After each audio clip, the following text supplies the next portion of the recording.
여러분 한 주간 사시면서 어떻게 하나님과의 영적 교제 시간들을 좀 가지셨습니까?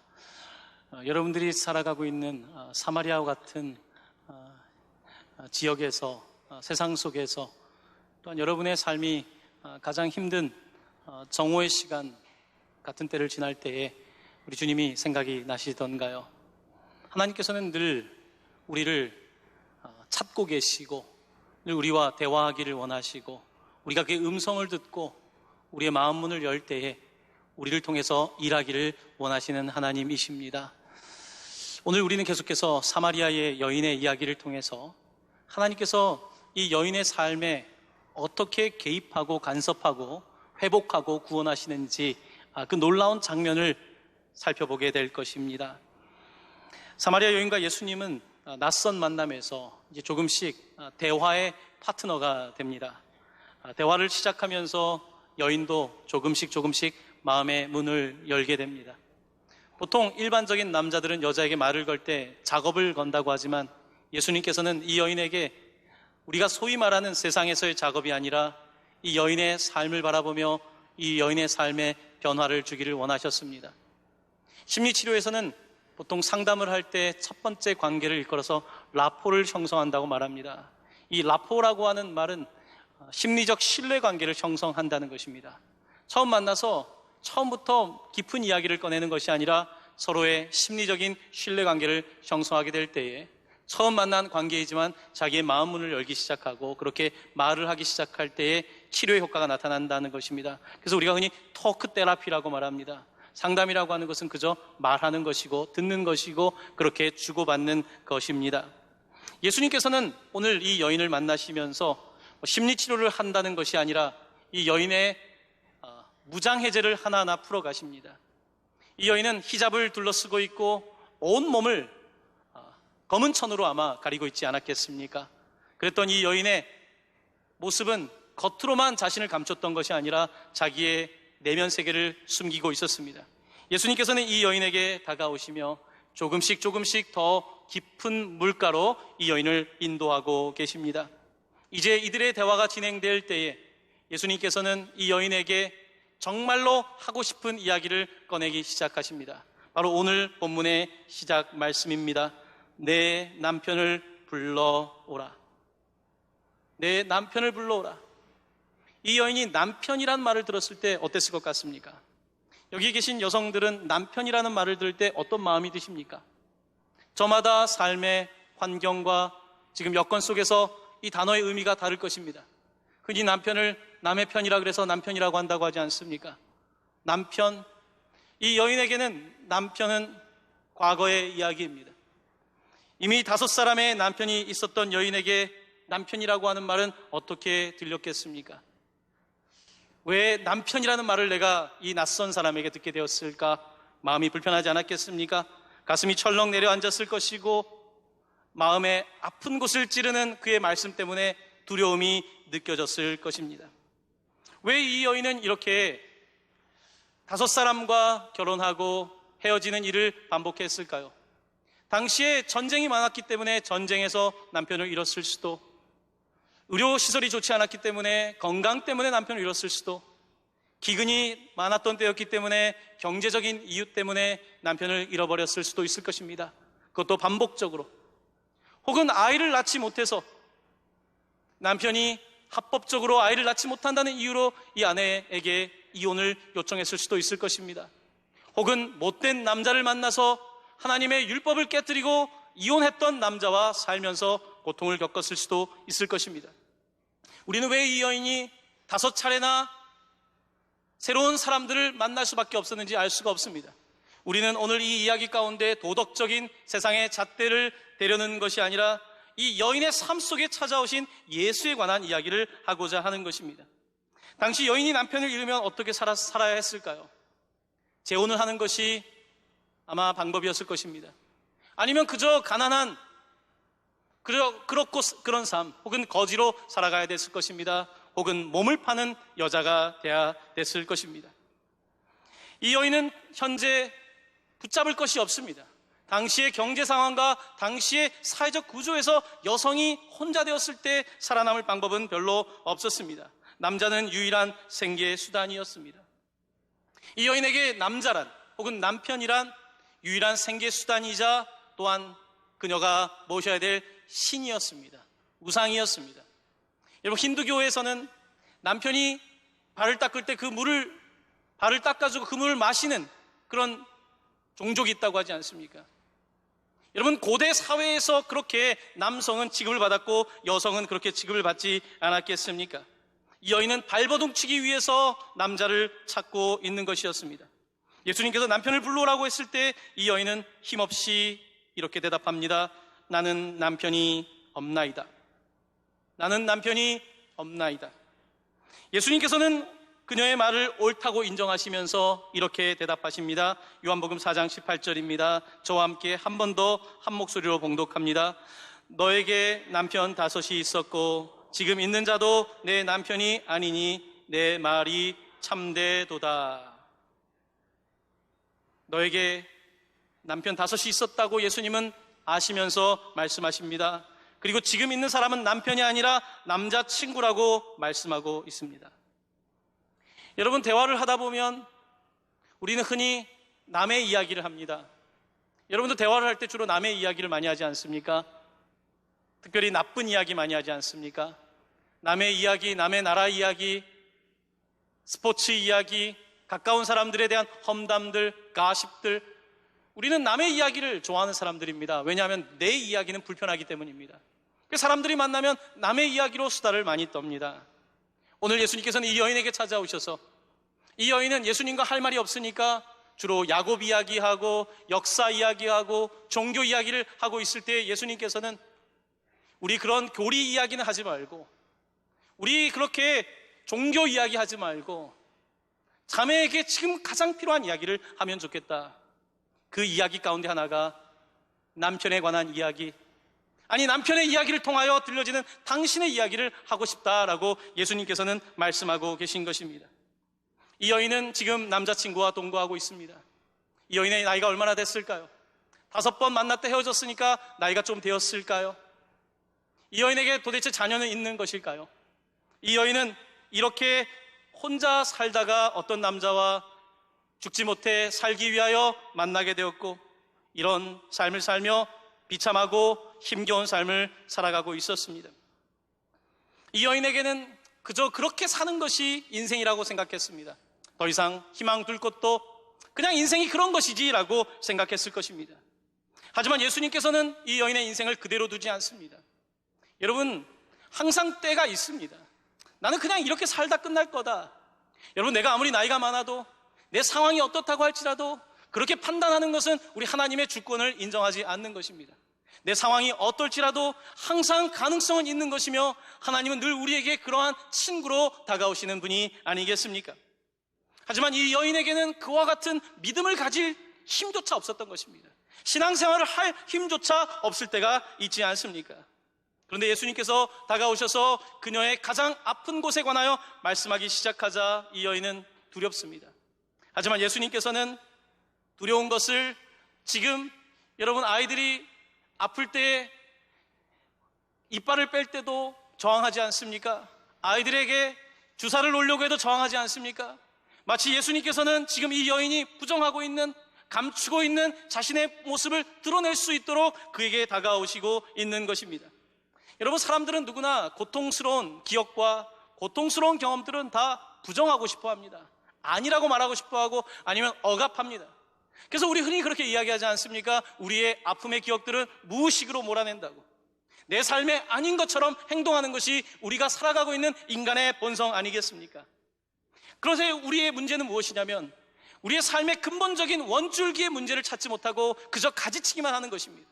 내 문제가 여기에 있는데 문제는 해결하지 않고 거기 상처 위에 밴드 하나 붙여놓는 것입니다. 그렇게 될 때 겉으로 보기에는 멀쩡해 보이지만, 겉으로 보기에는 아무 문제 없이 사는 것 같지만 상처가 안으로 골마가는 것 아니겠습니까? 예수님께서는 오늘 이 여인에게 다가오셔서 그저 교리 이야기, 종교 이야기를 하자는 것이 아니라 당신의 이야기를 하고 싶습니다. 자매님의 이야기를 통해서 자매님에게 새로운 인생을 열고 싶습니다. 이렇게 말씀하고 있는 것입니다. 여러분, 내 자신의 문제를 이야기한다는 것은 내가 내 문제를 인정한다는 것입니다. 우물 이야기 상담소를 오픈하기 위해서 이번 주에 알코올 전문가인 정신과 의사와 1시간여 대화를 나누었습니다. 오랜 기간 동안에 중독으로 고통받는 사람들을 만나면서 그가 해주는 이야기는 이거였습니다. 목사님, 대부분의 사람들은 자기가 알코올 문제가 있는 것을 인정하지 않습니다. 30% 정도 인정하면 다행입니다. 인정하지 않는다는 거죠. 인정하지 않기 때문에 해결이 안 된다는 거죠. 그래서 내가 문제가 있다는 걸 인정하는 순간 이미 100점이라고 하면 50점이 됐다는 거예요. 이미 치료의 절반은 내가 인정하느냐 하지 않느냐의 문제라는 것입니다. 여러분, 우리의 신앙도 마찬가지입니다. 내가 죄인임을 인정할 때에 이미 나는 구원의 가능성 안에 들어온 것입니다. 주님, 나는 죄인입니다. 여러분, 이것이 우리에게 부끄러운 고백이 아닙니다. 하나님, 나는 죄인입니다. 나는 당신의 도움이 필요합니다.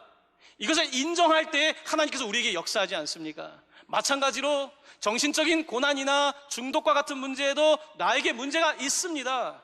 나 스스로 해결할 수 없습니다라고 말할 때 이미 절반은 시작된 것입니다. 이 여인은 감추고 싶습니다. 숨기고 싶습니다. 과거 이야기는 하고 싶습니다. 묻지 마십시오. 나이도 과거도 묻지 말라고 할 때 예수님께서는 이 여인에게 다가가셔서 이 여인에게 문제를 지적하고 정죄하기 위함이 아니라, 자매님, 난 자매님이 살기를 원합니다. 죽지 못해 사는 것이 아니라 살기 위해 살기를 원합니다. 하나님이 주신 생명이 있는데 그렇게 사는 삶은 맞지 않습니다. 자매님에게 새로운 삶을 열기를 원합니다. 예수님께서 이 여인에게 다가오신 것입니다. 하지만 이 여인은 아직 준비가 되어 있지 않습니다. 준비가 되어 있지 않을 때는 다른 이야기를 합니다. 자, 이 여인이 어떤 다른 이야기를 할까요? 요한복음 4장 20절은 이렇게 기록하고 있습니다. 저와 함께 한 목소리로 봉독합니다.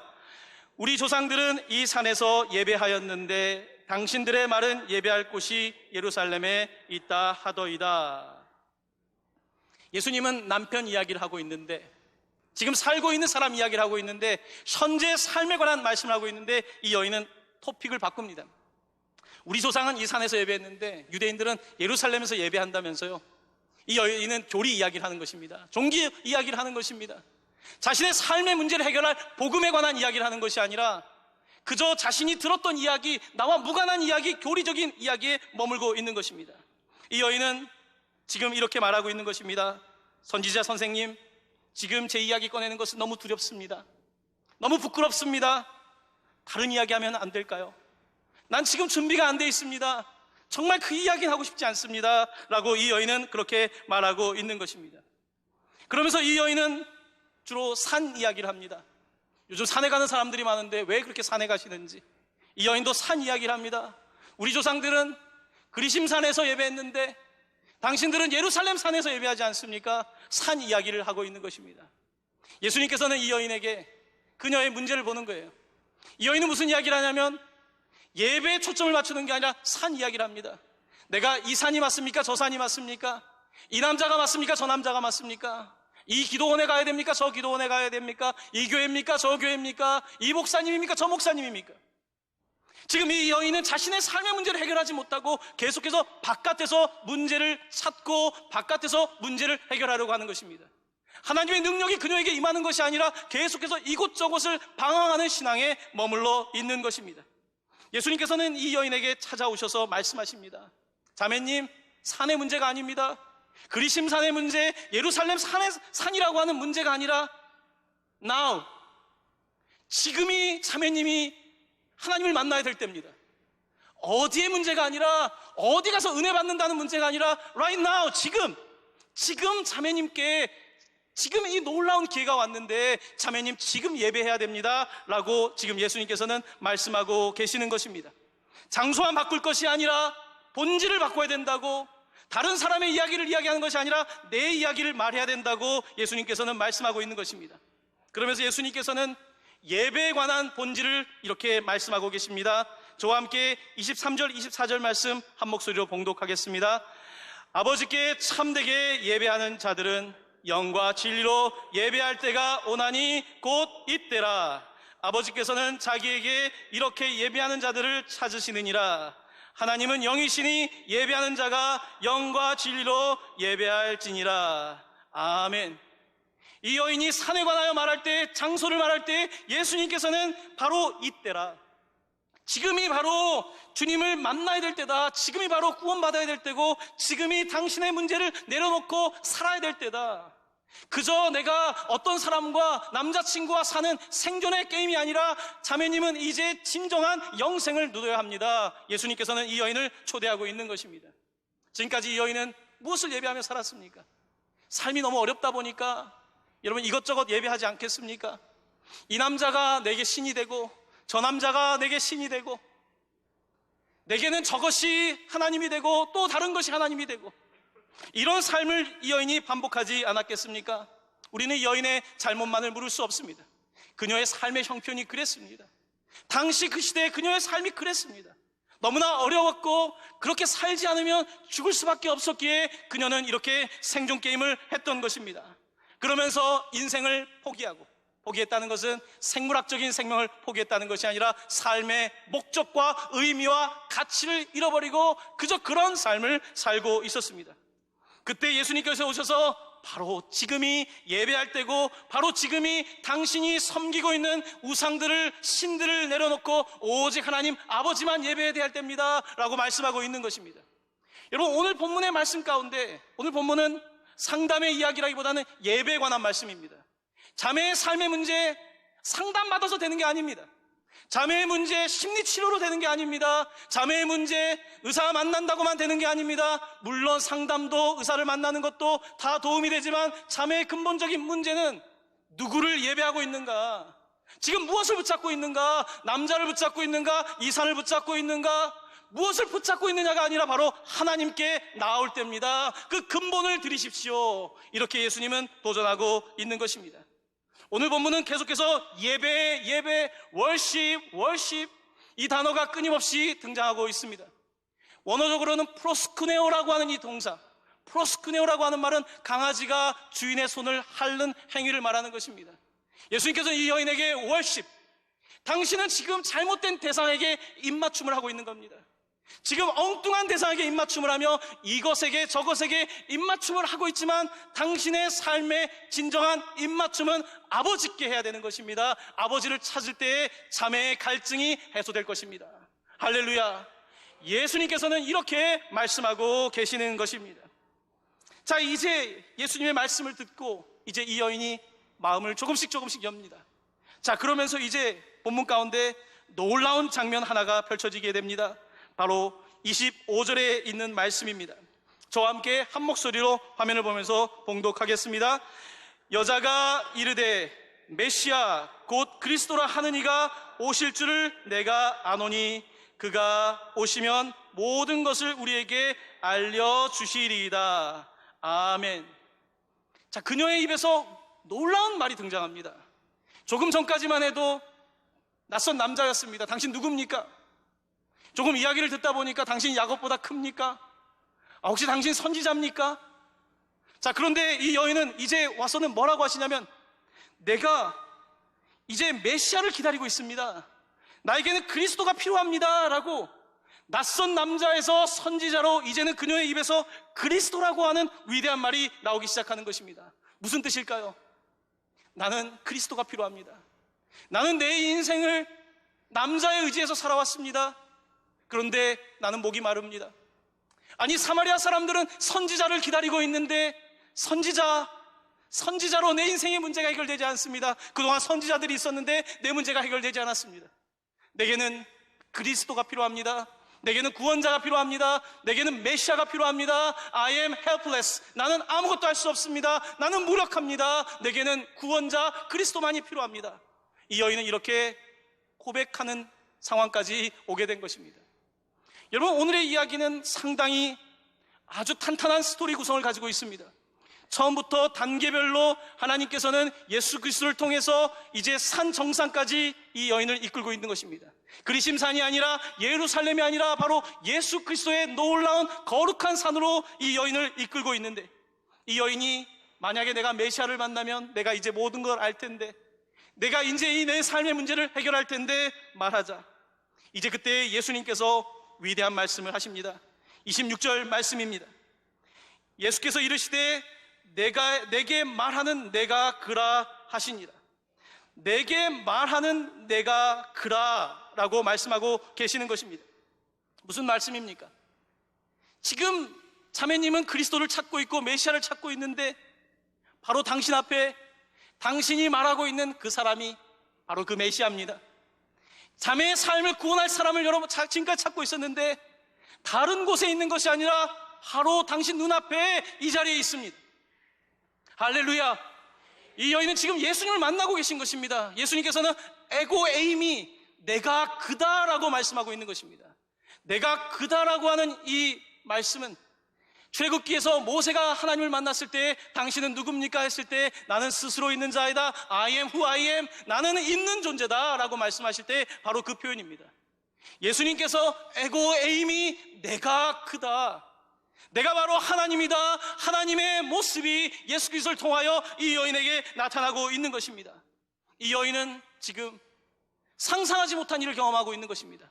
아니, 우리 아브라함은 하나님을 만났고 야곱도 요셉도 하나님을 만났고 다윗도 하나님을 만났는데 위대한 조상들은 다 하나님을 만났는데 나는 그런 사람이 못 됩니다. 나는 그렇고 그런 여자입니다. 나는 그렇게 하나님을 만날 만한 거룩한 사람이 아닙니다.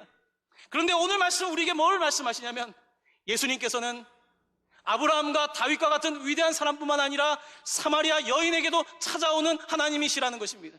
하나님께서 이 여인에게 찾아오셔서 그냥 그렇고 그런 인생이 아니라 온전히 새로운 인생을 주기 위하여 찾아오셨다는 것입니다. 놀라운 이야기가 오늘 말씀에 펼쳐지고 있는 것입니다. 사랑하는 성도 여러분, 우리가 살다 보면 우리의 삶의 이야기들이 잘 술술 풀릴 때도 있지만 꼬일 때가 있지 않습니까? 우리의 이야기가 술술 풀릴 때는 너무 좋지 않습니까? 그런데 이야기가 꼬이기 시작할 때 어떻게 해야 될까요? 내 이야기를 어떻게 다시 만들어 나가야 될까요? 여러분, 드라마를 보시면 이야기의 전개가 주인공에게 불리할 때 어떤 일이 벌어지던가요? 여러분, 이야기가 안 풀릴 때 드라마 작가들은 그때 어떤 걸 하는지 아십니까? 바로 새로운 등장인물을 투입하는 것입니다. 새로운 등장인물을 투입해서 이 여인의, 이 형제의 삶이 변화되지 않는데 새로운 등장인물이 등장함으로 말미암아 이야기가 바뀌게 되는 것입니다. 자, 오늘 이 이야기의 주인공 이 여인에게는 5명의 남편이 있었습니다. 하지만 이 남편들이 이 여성의 삶에 변화를 주지 못했습니다. 지금 만나고 있는 6번째 남자친구도 이 여인의 삶을 바꾸지 못했습니다. 등장인물이 바뀌고 바뀌지만 이 여인의 삶은 바뀌지 않았고 더 반복되는 삶 속에 갈증을 느끼고 있었습니다. 자, 그런데 바로 이 여인의 삶 속에 새로운 등장인물인 메시아 그리스도가 나타나는 것입니다. 내가 바로 그다라고 말씀하시며 내가 너의 삶에 들어갈 때, 너가 나를 영접할 때 나는 너와 더불어 먹고 너는 나와 더불어 먹으로 말미암아 풍성한 삶을 누리게 될 것이다, 이렇게 말씀하고 계시는 것입니다. 사랑하는 성도 여러분, 늦지 않습니다. 인생은 절대로 늦지 않습니다. 우리의 삶의 이야기에 필요한 것은 새로운 등장인물입니다. 그가 내 삶에 오실 때 내 삶의 이야기가 바뀌기 시작하는 것입니다. 뉴 캐릭터, 새로운 캐릭터, 한 번도 보지 못했던 내 인생의 캐릭터인 바로 예수 그리스도를 만날 때에 우리의 삶은 바뀌게 되는 것입니다. 사마리아 여인은 그렇게 변화가 되었습니다. 사랑하는 성도 여러분, 하나님께서는 오늘도 여러분을 찾고 계십니다.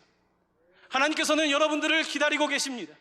어떤 사람은 나는 도무지 이렇게 끝날 겁니다. 여러분, 하나님의 능력을 제한하지 마십시오. 하나님을 그렇게 무시하지 마십시오.